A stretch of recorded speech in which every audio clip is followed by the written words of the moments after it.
Right positive energy YouTube ചാനലിലേക്ക് ഏവർക്കും സ്വാഗതം. പാഞ്ചാല നരേശനും ദ്രോണാചാര്യരും പഠനകാലത്ത് സ്ഥിതൃത്യന്മാരായിരുന്നു. രണ്ടുപേരും അന്ന് മിത്രങ്ങളായിരുന്നു, വലിയ കൂട്ടുകാരായിരുന്നു.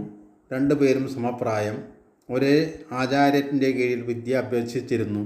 പഠനകാലമെല്ലാം സമാപിച്ച് രണ്ടുപേരും രണ്ടു വഴിക്ക് പിരിഞ്ഞു. പാഞ്ചാലൻ ക്ഷത്രിയനായിരുന്നതിനാൽ ഭാവിയിൽ പാഞ്ചാല നരേശനായി. ദ്രോണൻ ബ്രാഹ്മണനായതിനാൽ ബ്രഹ്മണോചിത കർമ്മങ്ങളിൽ വ്യാപ്തനായി കാലം മുന്നോട്ട് നീങ്ങി. ഒരിക്കൽ രണ്ടു മിത്രങ്ങളും കണ്ടുമുട്ടി. ദ്രോണൻ തൻ്റെ പഴയ മിത്രവും സതീർത്ഥ്യനുമായ പാഞ്ചാല നരേശനോട് സന്തോഷമായി ഇടപെട്ടു.